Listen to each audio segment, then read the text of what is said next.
Hello, today is November 9th and I am recording a video presentation for the ACM CCS iMentor workshop that's going to be held later on today.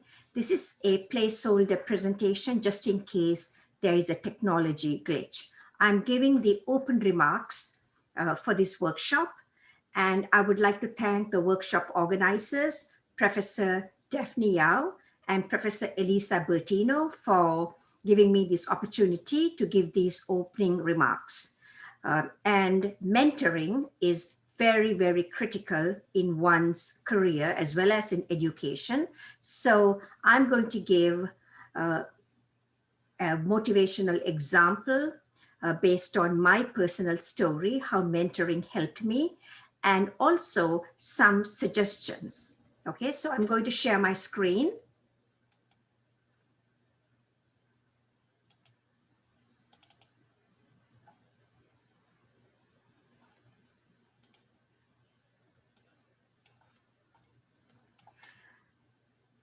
Okay, so I have 20 minutes to give this presentation, and my talk is the importance of mentoring to support DEI. And what does that mean? Diversity, equity, and inclusion. And my focus is going to be on cybersecurity, but this also applies to data science.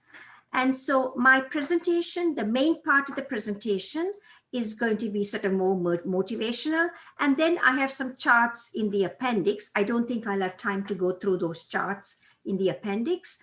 But again, if you can contact me, I will be happy to email you this entire presentation. My email address, bhavani.thuraisingham@utdallas.edu.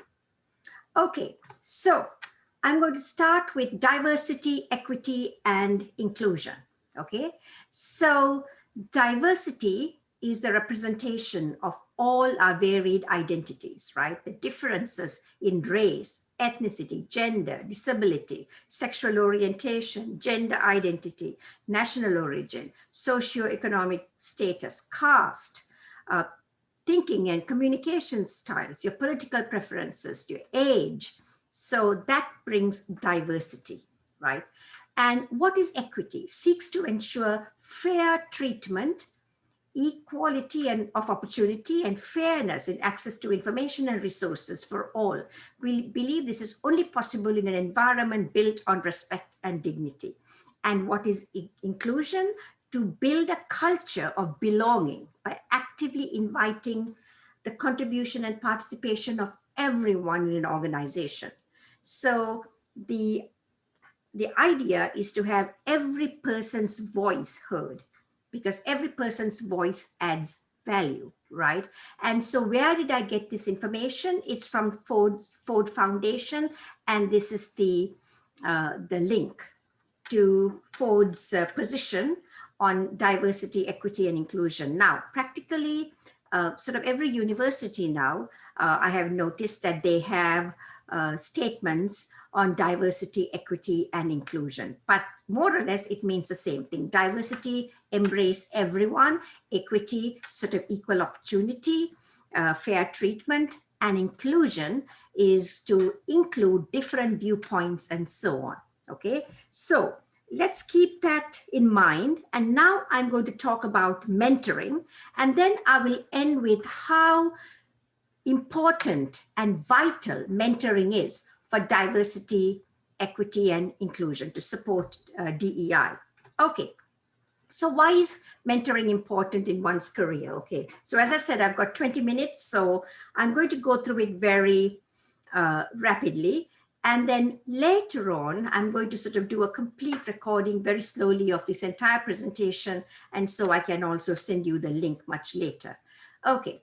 So we are living in a complex world. It's rapidly evolving, World Wide Web, social media, right? So it has eliminated more or less the boundaries and social norms. And also now on top of all that, we've got COVID-19, and our work environment has drastically changed.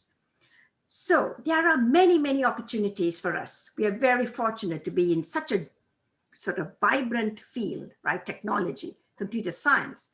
And in particular, within computer science, in cybersecurity because, everywhere, any article you read, right, any magazine, there is some information or other about some break-in, right? So cyber threats. And of course, artificial intelligence, data science. Many of us also work in AI, data science, and integrate that with cybersecurity.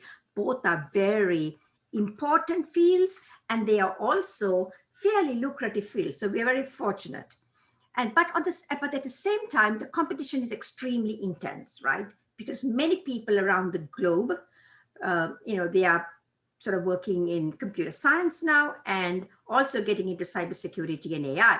So it's impossible for a person to succeed in his or her career without the advice, mentorship of the senior researchers, developers, technologists, your advisors, higher ups in the organization. So you need that support. And I'm going to explain to you why. Almost every person I've known, right, if that person has succeeded, if he or she has become a president of a corporation or a president of a university or a provost or, someone important or even getting awards and so on, right? That person has had someone who has been looking out for him or her, right? A mentor. Therefore, every career professional must have a mentor, regardless of gender, race, ethnicity, and I would say even age, right? Even if you get older, you need to find mentors who can support you and help you. Okay, so why do we struggle, women and underrepresented minority communities? Why are we struggling more than, say, those who are not underrepresented, right? So lack of mentor is perhaps the most important reason that women in minority communities have not done as well in their careers. Okay. Another could be bias. Of course, there are other reasons as well. And these lack of opportunities start at an early age. Most cultures, we know, boys are given preferences over girls, right? In almost every culture. As time progresses, girls are left behind in schools, in colleges, and then in the workforce. And in many cases, women work. Why? To supplement their husbands' incomes.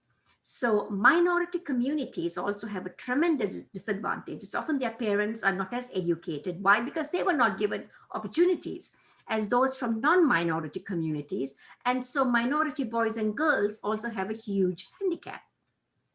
If the women in minority communities are fortunate enough to get an education and a good job, there are very few from these communities who are at higher positions. And so the junior researchers and students and developers and technologists are often ignored and left to fend for themselves, right? So when you work in a company, right, because I've had a career in the industry, a federal research lab, government, and now academia. So I've got a really very diverse career for over 40 years. But then, when you first start your job and, you think, you've got a PhD and everything is going to be great, but no, because if you want to get on, you need that support. But then there aren't people like you, right? There aren't that many women. There aren't that many women of color. There aren't that many minority men, underrepresented minority men, right? So when there aren't that many people up there, it's very hard for us, right? So they see their non-minority colleagues thrive, possibly due to extensive mentoring. They thrive not just because they are talented, because as I said, minority men and women are also talented, but then the others, non-minority communities, are given that sort of have that added advantage. And so those in the minority communities, they can get frustrated, and then that gets into sort of a vicious cycle. Okay, so I'm looking at the time, by the way. Okay, so what should be done to handle this problem? The first step is to realize there is a problem. People, especially those in non-minority communities, they absolutely do not realize that there is a problem, right? In my 40 years of my career, I have come across people of diverse cultures and so on, and I find that many don't understand, right, what the other person has to go through. Right, there have been affirmative action, so-called affirmative action programs, and they have been around for a while.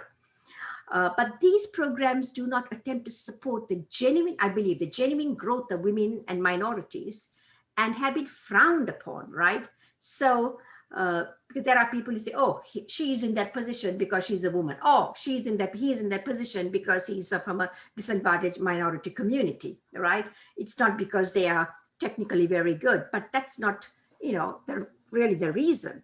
But also when you give these opportunities, and I believe affirmative action has been a good program to have, but then you also have to make sure that the people thrive in their environment, right? That's important.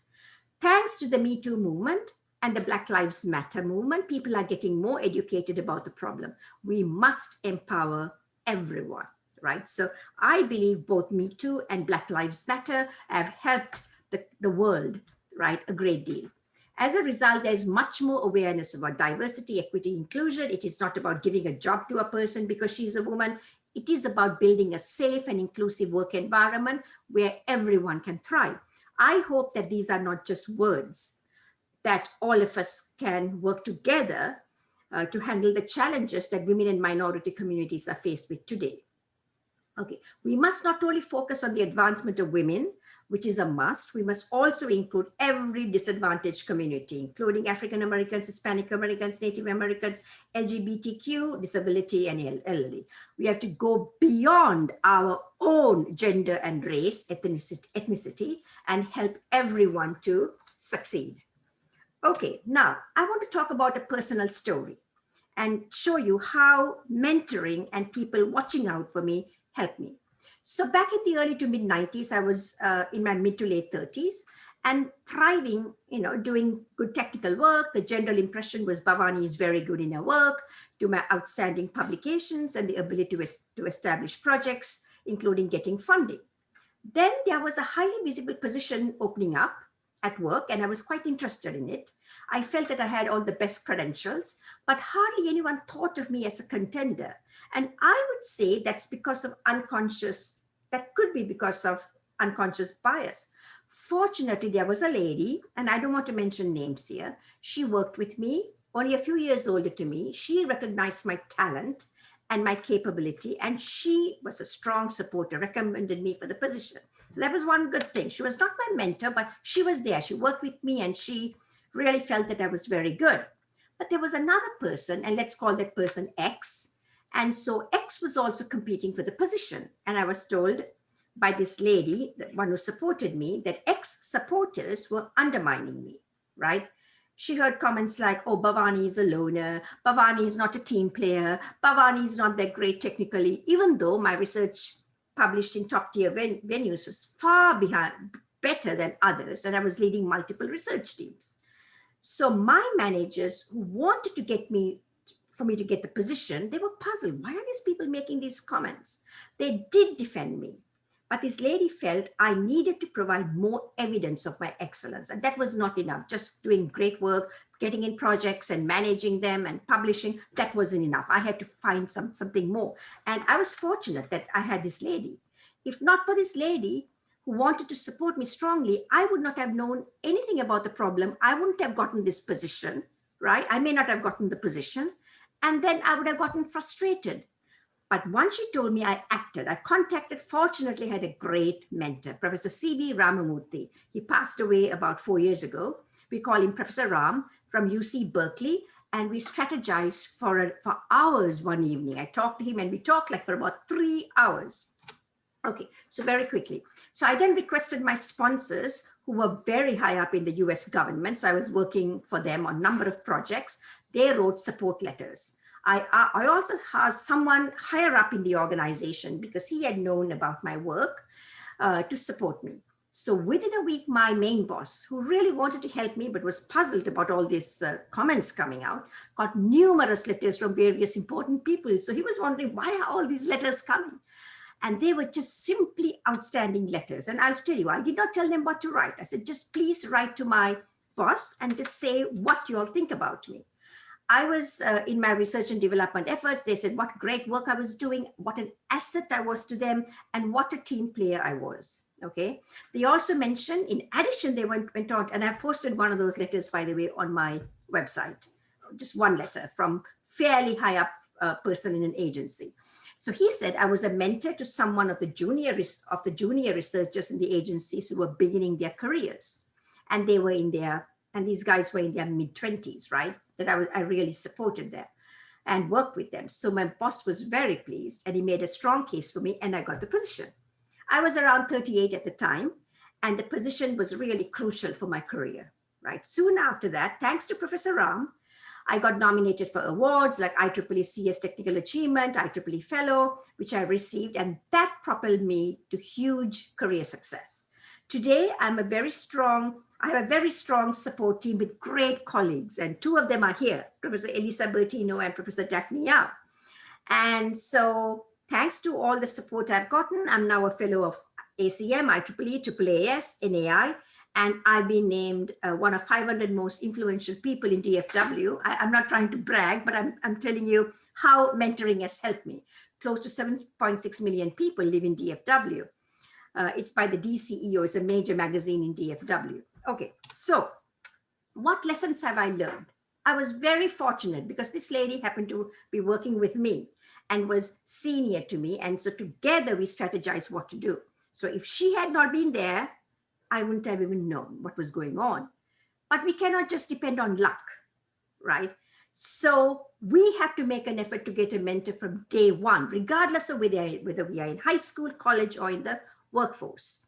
Mentor could be your advisor, right? So we must, or your teachers, we must talk to senior people, not one, but many, to see who would be willing to be our mentor and also see whether we have a good rapport with him, her. So you have to take the initiative. I know there are people who will be frowning upon because maybe at that time we are talking about 35 years ago or 30 years ago, maybe if I could have gone and asked someone, can you be my mentor? Maybe that person might have thought, oh, this is strange. But today it's not, right? Things have advanced so much. And DEI, diversity, equity, inclusion is just, it's a must for every organization. So ever since that experience, I've always had a mentor, right? Even to this day, even though my great mentor, Professor Ram, has passed away, there are others I talk to, and they don't have to be older to me because, I've been around for 40 years, right? So there are still people older to me, but, I can even talk to people who are younger to me and get advice from them, right? So, but I've also been a mentor to many people as I understand how they feel, right? Especially the junior faculty and even students, I always motivate and encourage them. While there is a tendency for me to mentor more women because, we are sort of, in a way, comfortable, right? I'm also a mentor to men of all races. So I worked hard to recruit, in many cases through my colleagues, to get PhD students who are women from the minority communities and the LGBTQ. So remember, I went into academia in 2004, right? Fall 2004. And so out of the 23 PhD students who have either graduated, I've graduated, I think 18 or 19. And so I think I have 4 more under supervision. At least 50% are women and a few from the African-American, Hispanic American, and the LGBTQ communities. But I feel that I have to do a lot more. So I benefit a great deal from mentoring, and I'm learning a lot from those I mentor, okay? So advice to mentors, I got 2 more charts. 2, yes. First and foremost, junior faculty and researchers are coming to you. Why? Because you are successful, right, in what you are doing. So likely you are in this position because there's at least one person who must have helped you in your education or career. So never forget that. Never forget where you have come from. That's something I've always believed in very strongly, okay? When a junior, and for example, I know I'm digressing a bit, I used to go to school from kindergarten to grade 5, in a rickshaw, a man-drawn rickshaw. I don't know whether many of you all would have heard it, where your man sort of pulls and I'm sort of sitting. So it's sort of a very primitive way of traveling, right? But that was sort of in the early 1960s. So you can see from there, I feel I've come a long way. So I'm very grateful. When a junior faculty needs mentorship, please be there for them. It's hard for you, example, due to time commitment. Please try and connect them to others, even if it's hard for you. Mentorship can be very rewarding and uplifting. Once you start mentoring, it can bring you great joy seeing your mentees thrive. It's almost like being a parent, right? As a parent, you're so thrilled when your children do well. In the same way, when your mentees do well, like the other day, one of the people I mentored, he said he's gotten this very, very prestigious award. Oh, I was so happy. I told him, oh, you made my day. Okay, together you can work with the mentee on the research areas she could work on. You have more experience, and so you can give him her advice on challenging problems, who to talk to, and if she has a potential in management, then encourage them to become a department head. Why? Because we need more department heads from the female and minority community so that we can have more deans, more provosts, more presidents. Perhaps we need 10 department heads to produce one dean, and then maybe 50 deans to produce one provost. It's like that, right? So you need more people at the lower level management, and only when you are in a position of power can you bring more people, right? Diverse communities together. Also, the mentees who are likely younger may have breakthrough ideas, research ideas, and you can work together with them, right? You have the experience, they could have the bright ideas. So it's really a great thing to mentor. And advice to mentees, this I think is my last chart in the first part. Please be patient. Do everything you can to find mentors that you can work with, right? It also applies to your advisors, right? And later on at the panel, we'll talk about how to find the right advisor and so on. But your mentor is not a psychologist, right? It is a working arrangement where you both will benefit. Don't go and start crying to him or her. Plan on what you will be discussing with your mentor. Focus on education and career advancement, not complain about he's doing this to me, she's doing that. No. Once you develop a rapport with your mentor, it is the most rewarding relationship. If there's a new position you want to be considered, then you can discuss it with your mentor. And if he or she says, no, you're not the right for the position, it might be genuine, but sometimes, some people have a sort of a negative attitude. You've got to ask why he or she is saying it. And if he doesn't give you, or she doesn't give you good answers, then you have to then maybe think twice about whether do you want to continue having this person as your mentor. If the mentor is not encouraging, you need to ask why, and I hope the mentor will have valid reasons, right? Good to set up a time, say once a week, whatever it works, 30 minutes to meet with the mentor. If it's an advisor, of course, you will meet more often. Also, once you have gotten all what you can from your mentor and you are successful later on, never forget your mentor, right? Never forget how you got here. I'm very grateful to everyone who has helped me, right? And I have seen a few people, who have gotten a lot of help from me, and they then want to sort of distance themselves, right? Because they feel a bit uncomfortable. But then, it's really very hurtful, but it's there, if that's the case, so be it, right? But it's not a good thing to do. And another thing is, you will never know when you will need your mentor again, right? Because that's the thing. So, and also that's what I'm saying, never forget how you got to where you are. It applies for mentors and mentees. This does not mean you have to do whatever your mentor wants, right? But you have to show respect, right? Your mentor shouldn't be telling you do this, do that, and do things for his or her benefit. So that's really important. Okay, mentoring. So now I'm almost 20 minutes now. The last few charts, this is my last chart.